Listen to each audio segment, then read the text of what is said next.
Igreja Açores, o programa com a atualidade da Diocese para ouvir ao domingo, ao meio-dia, na sua Antena 1 Açores.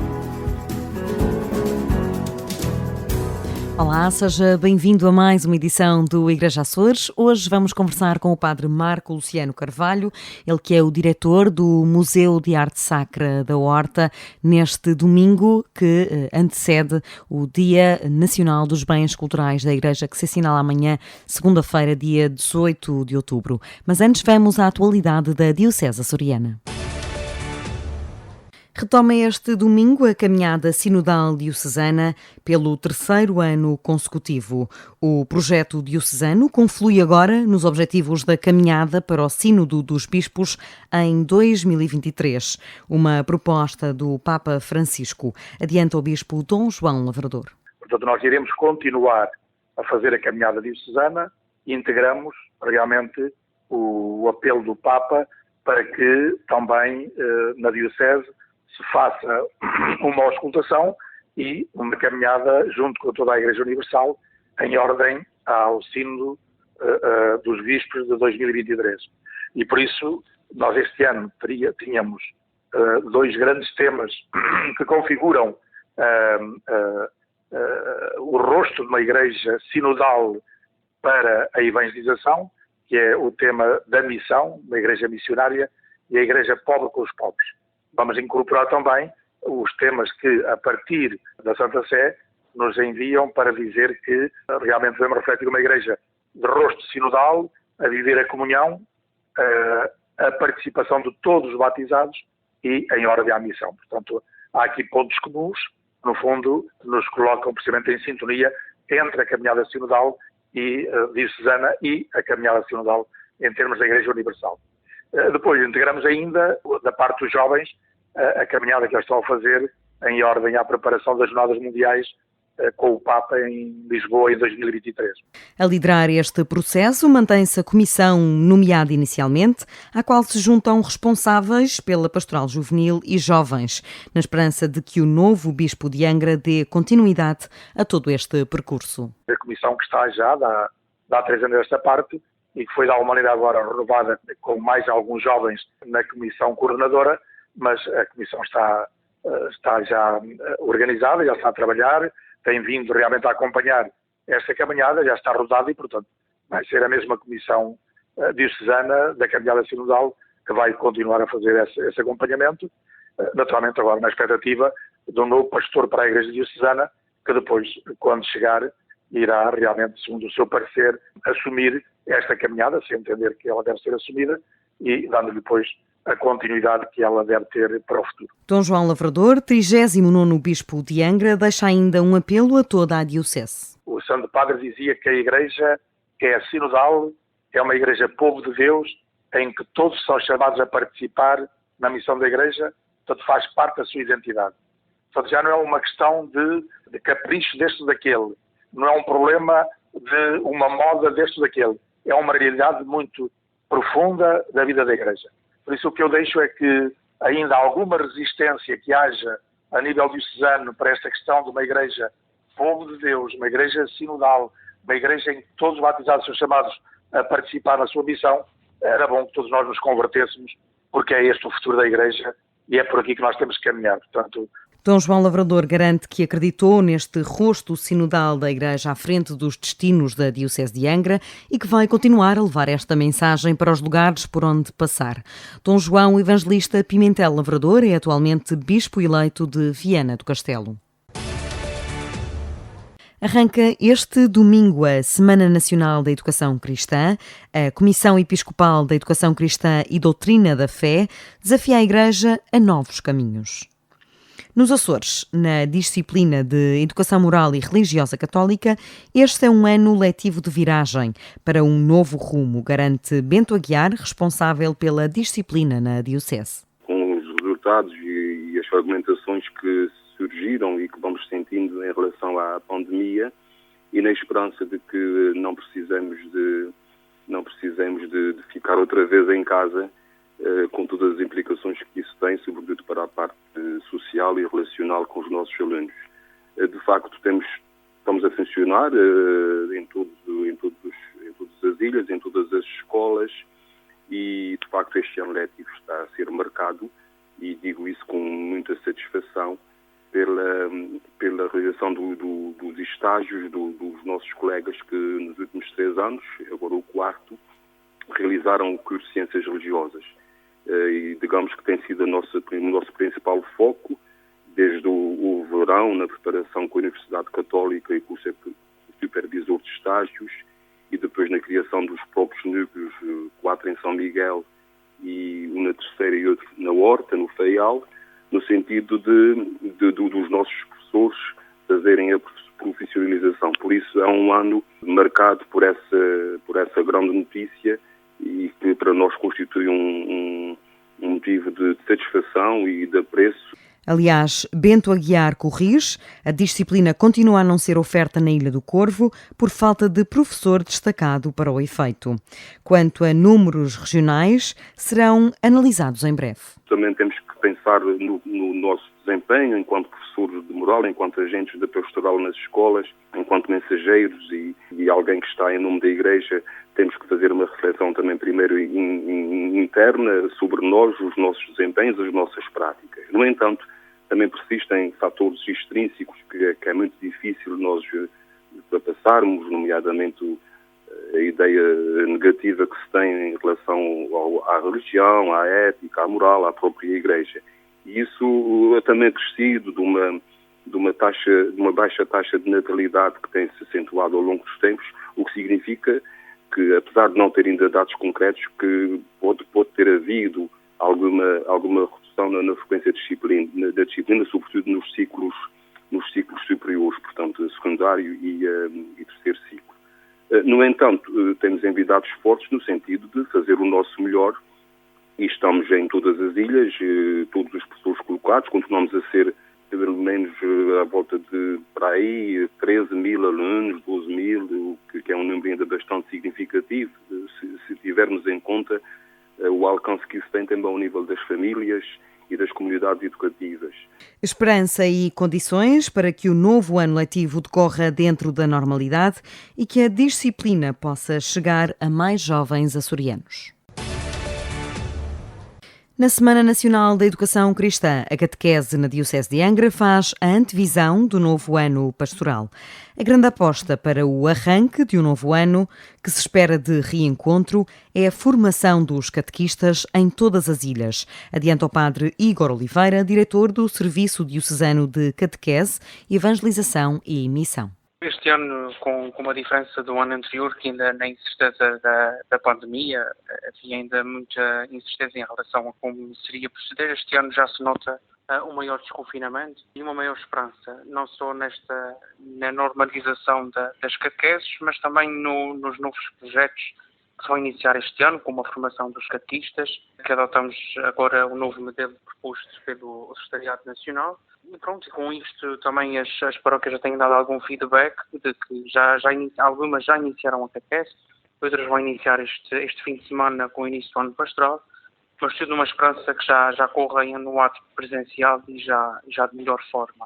O novo modelo proposto pela Igreja Católica pretende ir ao encontro dos adolescentes e promover sessões que sejam mais como eles. As ilhas de São Miguel e Terceira devem avançar com a formação nos próximos meses. Agora é tempo de perceber os eventuais estragos da pandemia. Só para termos uma estimativa e também de elaborar ainda algum plano de perceber como é que está a nossa diocese, tanto a nível de catequistas como crianças, porque sabemos que devido também à pandemia a catequese também se ressentiu bastante, e vamos ainda ver quais foram os danos e ver o que é que ainda sobreviveu e também como é que estão a iniciar os novos planos. Não temos bem a certeza absoluta de quantas crianças é que são, mas é um trabalho a fazer durante este ano. Pode ser que sejam alguns casos isolados e algumas partilhas de alguns párocos em respectivas paróquias pontuais. Não quer dizer que seja a nível diocesano, mas sim, alguns temiam que isto não voltasse à normalidade ou não voltasse a ter a mesma participação, devido também a este receio para já. Um decréscimo que, aliás, já se ia verificando antes da pandemia e que agora o serviço espera não ser muito acentuado. Visita do Santo Padre João Paulo II à Ilha Terceira é o nome da exposição que inaugura na Sé Catedral de Angra a 18 de outubro, Dia Nacional dos Bens Culturais da Igreja, para assinalar diversas efemérides. Acontece nos últimos anos sempre por esta ocasião, por dia 18 de outubro, que é Dia Nacional dos Bens Culturais da Igreja, e normalmente abrimos 2 dias antes, dia 16 de outubro, que é aniversário da Igreja Catedral. E levámos lá até o dia de aniversário da Diocese, que é o dia 3 de novembro, até o domingo seguinte, dia 7, dia da Igreja Diocesana. Depois, em cada ano, escolhemos um tema, definimos o tema, e dentro desse tema escolhemos as peças dentro do espólio da Sé, que graças a Deus é bastante rico e variado, apesar do que ficou destruído pelo terremoto de 1980 e pelo incêndio de 83, mas muito do espólio móvel estava fora da Sé e outros têm sido classificados, têm sido reparados, e não é que tem sido possível fazer estas exposições, que são relativamente pequenas. Esta está na Capela de Santo Estevão, na Igreja da Sé. Padre Hélder Fonseca Mendes, vigário-geral da Diocese e pároco da Sé Catedral. A mostra a inaugurar esta segunda-feira é composta por várias coleções, garante Margarida Lopes, curadora da mostra e técnica de inventariação e restauro da Diocese de Angra. Esta exposição tem uma lógica cronológica que vai desde 3 de novembro de 1990, em que a região recebe a primeira notícia da vinda do Papa, e depois o próprio dia da visita dele, dia 11 de maio de 1991, segue os passos que ele deu nesse dia ao longo da ilha. Portanto, desde a sua chegada às Lajes, ao aeroporto, passando pelo percurso que ele fez até Angra, depois da missa que ele dá na Praça de Torres, a sua visita ao Solar de Santa Catarina, a sua visita à Sé e o regresso ao aeroporto com partida depois para Ponta Delgada. A acompanhar este percurso temos algumas peças ilustrativas deste dia e que a Igreja guarda, para além de peças também particulares, neste caso a coleção privada do vigário-geral, Padre Hélder Fonseca Mendes. Fotografias e objetos diversos. Também a empresa Fotoíris cedeu registros inéditos para a exposição que estará patente até 7 de novembro na Sé Catedral de Angra. Igreja a ler com o Padre José Júlio Rocha. Começo por vos dizer que sinto pena que aqui na nossa Ilha Terceira não se encontrem livrarias em número suficiente para termos acesso a determinados livros. Julgo ser o caso do livro que vos apresento. Provavelmente não está à venda cá na Terra. O autor é italiano, Paolo Cognetti, jovem de 43 anos, nascido em 1978. A sua obra-prima foi publicada em 2016 e traduzida para o português pela Dom Quixote no ano seguinte. Trata-se de As 8 Montanhas. É esse o título, As 8 Montanhas. É um livro poderoso e intenso que tem como pano de fundo as montanhas do norte da Itália, melhor dizendo, as encostas do Monte Rosa, onde se desenvolve uma amizade de uma vida inteira. A personagem principal é Pietro, um rapazinho da cidade, solitário e pouco sociável. Os seus pais estão ligados pela paixão da montanha que os uniu desde sempre, mesmo na tragédia. E o horizonte da cidade de Milão enche-os agora de saudade e de nostalgia. Quando descobrem a aldeia de Grana, no sopé de Monte Rosa, precisamente, sentem ter encontrado ali um lugar certo. Pietro passará ali todos os verões, onde à sua espera está Bruno, São da mesma idade, mas em vez de estar de feiras escolares, ocupam-se a tratar de vacas. O contraste entre a cidade e o campo, a amizade improvável que vai unir Pietro, menino de Milão, que passa as férias na montanha, e Bruno, o miúdo do campo, da aldeia onde Pietro vai passar as férias, que deixou de estudar para trabalhar com o pai. Tudo isto faz deste romance uma obra-prima sobre a relação de dois amigos que se prolonga até à idade adulta. Uma relação feita de silêncios, de projetos comuns, como o de construir uma casa no sopé da montanha, bem lá no alto, a partir de umas ruínas. A montanha não é só neve e avalanches, cristas altas e torrentes, lagos e pastagens. A montanha é um modo de viver a vida, um passo à frente do outro, silêncio, tempo e medida. Este livro intenso, Partidas e Regressos à Infância, é uma viagem espiritual feita de buscas e tentativas de regresso, numa contínua procura de uma estrada para o autoconhecimento. Entre Vistas, com o padre Teodoro Medeiros.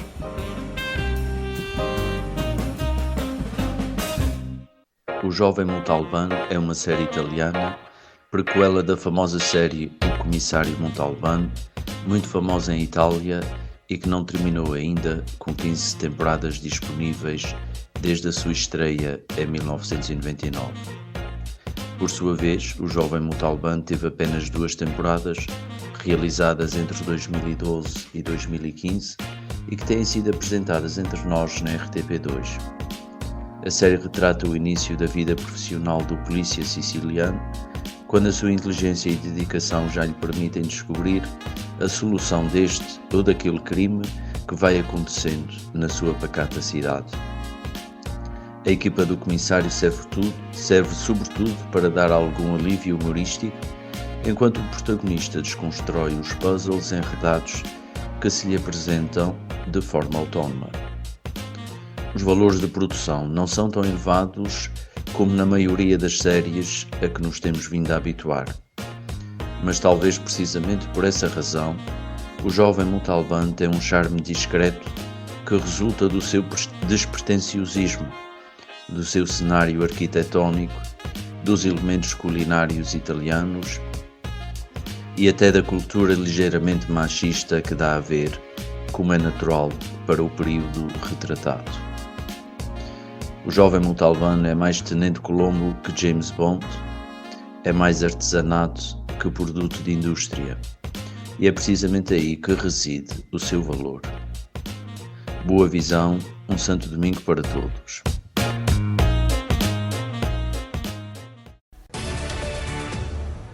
E na próxima segunda-feira, 18 de outubro, assinala-se o Dia Nacional dos Bens Culturais da Igreja. Nesta edição do Igreja Açores vamos conversar com o padre Marco Luciano Carvalho, diretor do Museu de Arte Sacra da Horta, que reabriu há cerca de um ano, em plena época pandémica. Antes de mais, muito obrigada por estar connosco. Este foi um duplo desafio, liderar este projeto, pelo que ele próprio representa, mas acima de tudo, pelo tempo em que, pelo timing desta abertura. Sim, já agora agradeço esta oportunidade de poder partilhar com os nossos ouvintes esta curta existência do Museu de Arte Sacra da Horta. Como bem disse, está a fazer um ano que estamos a trabalhar neste projeto, um projeto que nos tem motivado a todos, que a equipa, que os técnicos que colaboram comigo, os voluntários. Tem sido realmente um tempo de muitos desafios. Em primeiro lugar, porque dadas as circunstâncias em que nós tivemos que enfim, levar por diante este projeto, que foi num contexto da pandemia, em que estávamos todos, e ainda estamos, um pouco condicionados, mas para além disso, claro que não tínhamos condições também económicas para enfim, realizarmos tudo aquilo que tínhamos imaginado para o Museu da Arte Sacra, mas o que é certo é que fomos fazendo sinergias, desde o município, o apoio do município, o apoio do Governo Regional dos Açores, enfim, houve também muitos apoios particulares, foi possível levar por diante este projeto e pôr de pé e fazer a instalação do Museu da Arte Sacra da Horta na Igreja do Carmo. Um ano depois, o que é que já está cimentado? Qual é o balanço que já se pode fazer? Eu posso dizer que o balanço é altamente positivo. Em primeiro lugar, porque o museu consegue, enfim, consegue dar conta daquilo que são, vamos lá, os seus desafios, e não podemos perder de vista que uma instituição destas que começa sem apoios tem que fazer por ser um museu privado, por, enfim, chegar ao fim do mês e ter as condições para no mês seguinte abrir a porta. E o que eu posso dizer é que, em termos de visitantes, tem tido bastante a participação. O museu vive precisamente daquilo que nós cobramos pela visita ao museu, e isso tem sido suficiente para, enfim, cobrir as despesas mensais que estão inerentes a um projeto destes. Como devemos imaginar, são coisas de muita responsabilidade e que nós temos que ter em conta, e em cada mês assumir uma série de despesas que são só possíveis cobrir porque existe, e felizmente que o digo, visitas que de certa forma justificam e ao mesmo tempo cobrem todas as despesas que o museu tem no final do mês. O museu não tem trabalhadores por conta própria, tem sim colaboradores que por afetação, quer dizer, desde a Câmara Municipal da Horta, que colabora precisamente com um funcionário para que o museu possa estar aberto, possa cumprir um horário. Também estamos agora numa fase a negociar com o Governo Regional dos Açores também a possibilidade de termos um colaborador, alguém ligado à área da conservação e restauro, que possa, já agora a outro nível, fazer um acompanhamento mais técnico, que tenha a ver com as próprias peças do museu, a sua conservação, e desta forma possamos fazendo algum trabalho de conservação e reparação daquilo que é o património imenso que nós temos no Museu da Arte Sacra da Horta. Falava das entradas já serem suficientes para ir mantendo o Museu de Arte Sacra de portas abertas. Estamos a falar de turistas ou estamos a falar de locais? Quem é que mais visita o Museu de Arte Sacra? Neste momento podemos dizer que nós tivemos o tempo da pandemia e neste tempo, que ainda é de pandemia, mas neste tempo não foram tantos os locais que fizeram a visita ao museu, foram mais os de fora, os turistas. Se bem que os locais têm participado, têm ido, mas nós agora é que vamos começar precisamente com a comunidade local a trabalhar a ida das pessoas de cá ao museu, a trabalhar de forma diferente até, com a participação das escolas, com a participação dos grupos de convívios de idosos, enfim, e muito deste público que nós queremos, enfim, levar ao museu como forma de conhecer, de eles próprios conhecerem o Museu da Arte Sacra da Horta. Por isso, neste tempo da pandemia,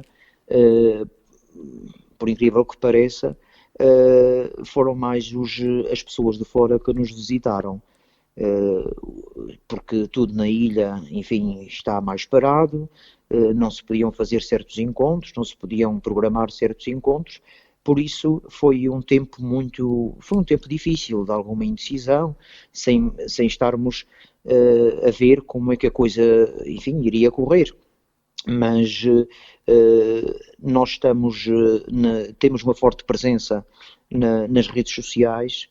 O museu garante todos os meses e várias vezes por mês, enfim, uma presença nas redes sociais. Nós temos o nosso site, nós temos, enfim, estamos noutras plataformas informáticas que, de facto, permitem que o museu seja projetado para o exterior. E isto temos visto que tem dado resultado, porque são muitas as pessoas de fora que nos visitam. Este Dia Nacional dos Bens Culturais da Igreja pretende dar a conhecer o património e também sensibilizar para a sua preservação. Como é que vê a sensibilização dos açorianos para o conhecimento e preservação dos seus bens culturais da Igreja? Eu penso que há que fazer um trabalho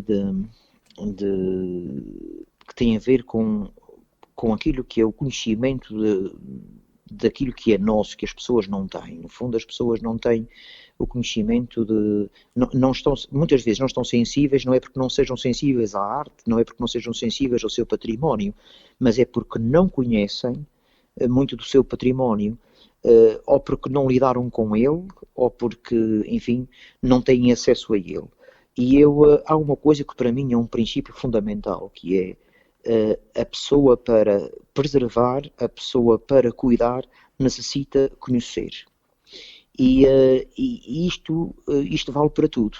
Vale para aquilo que é o património das nossas igrejas, a conservação das nossas igrejas, manutenção das nossas igrejas, o cuidado a ter com as nossas igrejas, mas também com tudo aquilo que envolve, enfim, as peças de arte.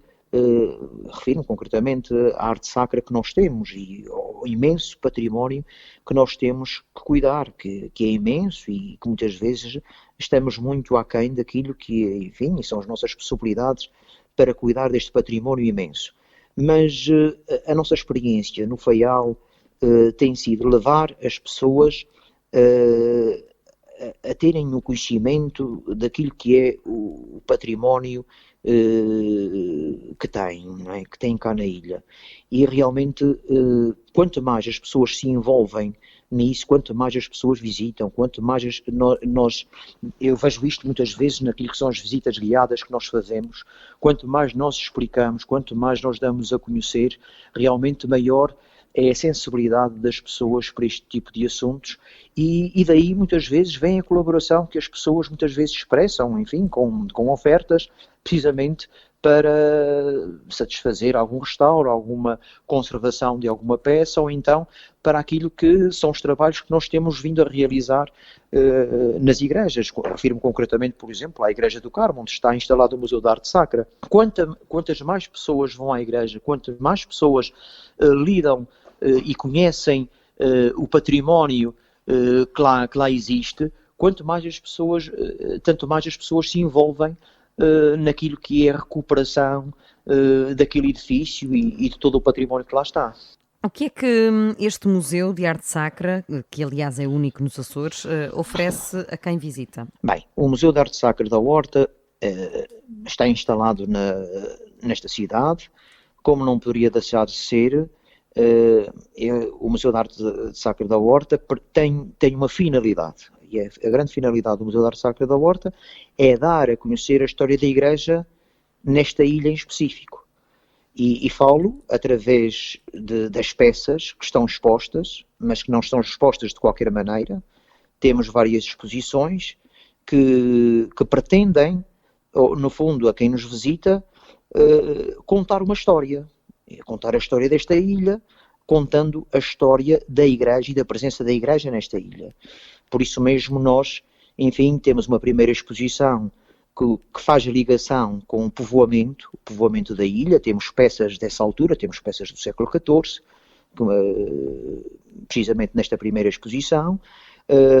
Depois fazemos uma referência àquilo que foi o património que foi sendo edificado precisamente nesta ilha, quer através das igrejas, quer também através dos vários estilos artísticos, dos vários tipos de talha, desde talha do século XVI até o século XIX, também ao nível da própria estatuária, também ao nível daquilo que foram as várias igrejas que existiram e conventos e que depois deixaram de existir. Quer dizer, a pessoa começa a aperceber-se daquilo que foi a história da igreja nesta ilha. Que contar a história da igreja e a presença da igreja nesta ilha é a mesma coisa que contar a história da Ilha de Faial, porque as duas, enfim, estão interligadas. E depois também, esta primeira sala pretende sensibilizar precisamente para as questões do património, através de várias imagens que, ora, foram vítimas daquilo que foram os incêndios, os cataclismos que foram acontecendo na nossa história, quer também ao nível daquele património que foi lapidado, que foi muito dele destruído devido à incúria dos homens. Quer dizer, nós podemos também, precisamente nesta sala, tirar esta lição. Ao mesmo tempo que esta sala traz-nos também ao presente peças que fizeram parte dos antigos, ou que pertenceram ao espólio dos antigos conventos que já foram demolidos na cidade da Horta. Depois nós temos uma sala que, depois de falarmos disto, que é muito material e que faz parte do nosso património edificado, nós passamos a uma outra vertente. Nós temos uma exposição de arte sacra, mas falamos daquilo que é a celebração da fé. Aí temos as peças relacionadas com o culto divino, relacionadas com a Eucaristia, com a celebração dos sacramentos, que é a segunda sala que nós temos, sempre uma perspectiva histórica, e depois temos uma outra sala também, que é a arte, a fé que gera a arte, melhor dizendo, que é uma sala de estatuária, em que incidimos muito nesta sala no período barroco, que é o período artístico, vamos lá, onde existe maior número de peças de arte cá na ilha, por isso se quisermos realçar o período barroco, e depois finalmente temos as chamadas exposições temporárias que ora estão na igreja, algumas delas, que agora para enumerar seria talvez demorado, e temos também, digamos, sempre uma exposição temporária principal na Capela dos Terceiros desta igreja, nas instalações do Museu de Arte Sacra, que neste caso já passou o tempo, já terminou esta exposição, que foi uma exposição de Maria na arte, em que tivemos expostas imagens de Nossa Senhora desde o século XV, XVI, até aos nossos dias. De onde é que são oriundas estas coleções que permitiram abrir este Museu de Arte Sacra? Muito bem. Este Museu de Arte Sacra contém vários espólios. Temos o espólio chamado Espólio da Diocese, que é composto pelas peças de arte que vieram das várias paróquias, não só da Ilha do Faial, mas também da Ilha do Pico, devido a uma recolha que foi feita. Na altura era bispo da Diocese Dom Manuel Afonso de Carvalho, que precisamente encarregou o Monsenhor Júlio da Rosa de fazer essa recolha. Temos estas peças que são as peças chamadas, que estão no inventário como peças da Diocese. Temos peças da Ordem Terceira do Carmo, peças da Ordem Terceira de São Francisco, e agora passou a integrar o Museu de Arte Sacra também a matriz do Santíssimo Salvador da Horta. Por isso, o Museu de Arte Sacra da Horta é composto por estes quatro acervos distintos, mas que estão, enfim, identificados no nosso inventário. Quais são, atualmente, os principais desafios para esta instituição e que sonhos é que tem para este Museu de Arte Sacra? Ora, muito bem. Em primeiro lugar, há que consolidar todo este trabalho, porque não podemos estar quer dizer, quem nos ouve, estar a falar disto e estar a ter esta conversa assim um pouco desorganizada mesmo de ideias, estou a falar de um ano de trabalho. Num ano foi muita coisa a acontecer.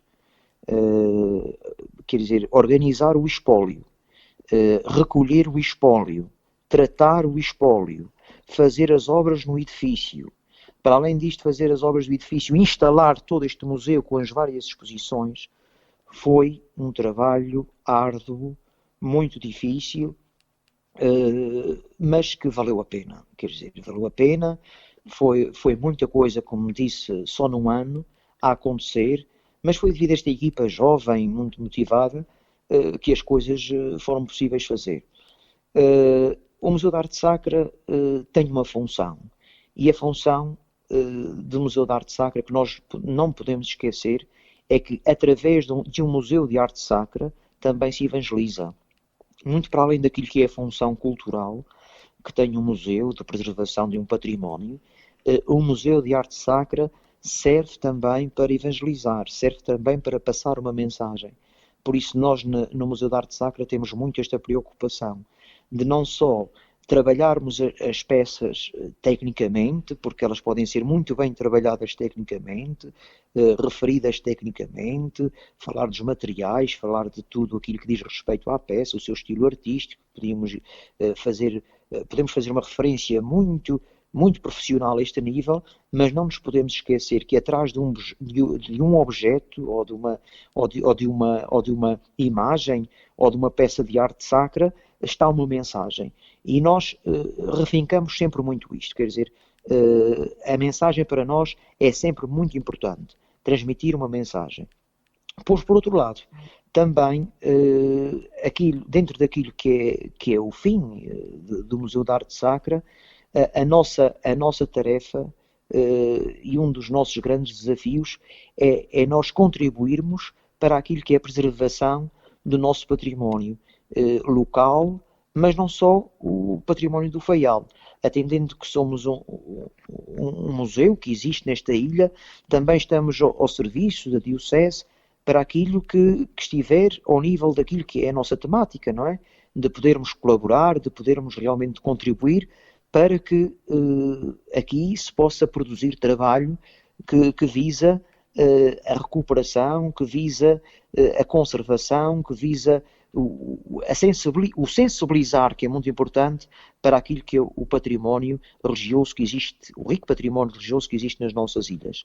O Museu de Arte Sacra da Horta tem muitos projetos futuros. Nós estamos a procurar sinergias a outro nível, com outras empresas até, com grupos económicos, para alargarmos o espaço da nossa ação. Temos muitos sonhos pela frente. Nós queremos inaugurar mais exposições, queremos abrir mais salas para já. Existem aulas da Igreja do Carmo que podem ser aproveitadas precisamente para instalarmos mais salas e, consequentemente, mais exposições. Nós temos a ideia de fazermos um roteiro de arte sacra das Ilhas do Triângulo. Aliás, posso dizer a este respeito que já temos o levantamento feito na Ilha de São Jorge e na Ilha do Pico, em quase todas as paróquias. Durante o verão dedicámos-nos a isto. Fomos vários dias a São Jorge, fomos vários dias ao Pico, fazer um levantamento, precisamente tirar fotografias, fazer a identificação das peças, trabalhar as peças para criarmos tipo de um roteiro para quem venha à Ilha do Faial, ou à Ilha do Pico, ou à Ilha de São Jorge, possa fazer um circuito entre estas três ilhas, com um roteiro que nós próprios estamos a desenvolver, que nós próprios estamos a criar. E depois nós queremos acompanhar sempre todos os acontecimentos que ao nível da Igreja são marcantes. Refiro-me concretamente àquilo que será a nossa próxima ação grande, que vai ser assinalar os 100 anos da ordenação episcopal do Sr. Cardeal Dom José da Costa Nunes, na Matriz da Horta. Por isso nós vamos assinalar este acontecimento, 100 anos de ordenação episcopal deste cardeal, fazendo duas coisas, promovendo uma conferência com a professora doutora Susana Goulart Costa, que fez precisamente tem estado a trabalhar até algum espólio do seu cardeal, e vamos fazer também, para além de promover esta conferência, o Museu da Arte Sacra da Horta vai fazer uma exposição, já está a trabalhar nela, uma exposição intitulada Dom José da Costa Nunes, 100 anos da ordenação episcopal, na Matriz da Horta, em que vamos ter no museu peças do próprio cardeal, contando com certeza a vida do cardeal e fazendo uma referência muito especial àquilo que foi a sua ordenação episcopal na cidade da Horta há 100 anos, na Matriz Santíssimo Salvador. Faz já no próximo dia 20 de novembro 100 anos, é nesse dia que vamos assinalar esta data. Ok, a exposição será inaugurada nessa data? Sim, precisamente nesse dia. Vamos ter uma celebração na Igreja Matriz, às 18 horas, missa de ação de graças, precisamente invocando este grande vulto da Igreja dos Açores, alguém que levou os Açores tão longe, foi o cardeal Dom José da Costa Nunes, e vamos ter a Eucaristia na Matriz da Horta, e depois vamos ter, enfim, uma sessão cultural no Museu da Arte Sacra, na Igreja do Carmo, em que vamos ter a conferência e finalizando com a abertura da exposição que queremos inaugurar neste dia. Estamos a tratar precisamente da exposição com as irmãs franciscanas hospitaleiras de Imaculada Conceição, da Casa de São José da Candelária da Ilha do Pico, que são detentoras do espólio do Sr. Cardeal Dom José da Costa Nunes. Padre Marco Luciano Carvalho, muito obrigada pela sua participação neste Igreja Açores e continuação de um bom trabalho no Museu de Arte Sacra da Horta. Eu que agradeço esta oportunidade de partilhar com os nossos ouvintes aquilo que tem sido o nosso trabalho. Nós estamos, enfim, motivados em fazer mais e melhor. Queremos contar com todas as pessoas e já agora deixai-me dizer que todas as achegas são bem-vindas, todos os conselhos são bem-vindos. Ninguém consegue fazer tudo sozinho, precisamos sempre de ajuda, e aqueles que nos puderem ajudar, não só materialmente, mas também com os seus conselhos, para nós todos são muito importantes. Muito obrigado.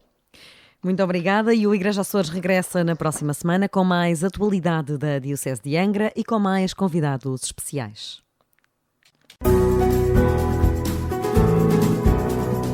Igreja Açores, o programa com a atualidade da Diocese para ouvir ao domingo, ao meio-dia, na sua Antena 1 Açores.